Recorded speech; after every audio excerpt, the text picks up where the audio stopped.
2019లో తొలిసారిగా ఎమ్మెల్యేగా గెలిచిన సిదిరి అప్పలరాజు వైసీపీ ప్రభుత్వం ఏర్పడ్డాక కేబినెట్లో చోటు సంపాదించారు. తన పదవీకాలంలో నియోజకవర్గంలో ప్రభావశీలంగా వ్యవహరించి అధికారాన్ని నిర్బంధంగా వినియోగించుకున్నారన్న ఆరోపణలు ఉన్నాయి.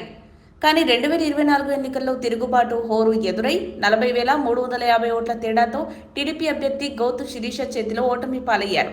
అయితే రాజకీయ వేదికలపై ఎంతో చురుగ్గా కనిపించిన అప్పలరాజు ఇప్పుడు సైలెంట్ మోడ్లోకి వెళ్ళిపోయారు. పార్టీ కార్యకర్తలు కూడా ఆయన్ను కనుగొనలేకపోతుండడం గమనార్హం. రాజకీయ విమర్శల కంటే వ్యక్తిగత దూషణలతో ఎక్కువగా వార్తల్లో నిలిచిన ఈ మాజీ మంత్రి ఎన్నికల అనంతరం ఎందుకు కనుమరుగయ్యారన్నది చర్చనీయాంశంగా మారింది. పలాసలో అధికారాన్ని తన చేతుల్లో ఉంచుకొని ప్రతిపక్ష నాయకులను దెబ్బతీసే విధంగా అప్పలరాజు పనిచేశారని విమర్శలున్నాయి.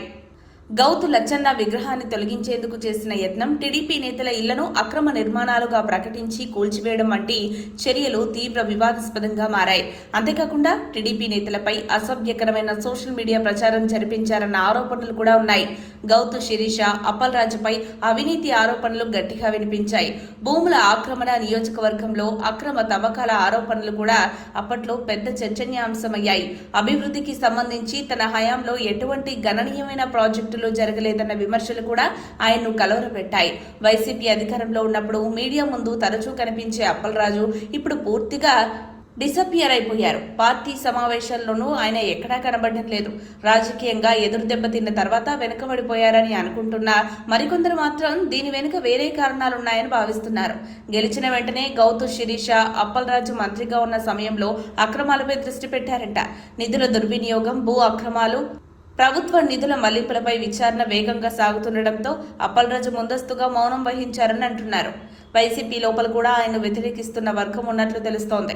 పలాసలో పార్టీ ఇన్ఛార్జిగా కొనసాగుతారా లేక రాజకీయాలకు పూర్తిగా దూరం అవుతారా అన్నది సందేహంగా మారింది.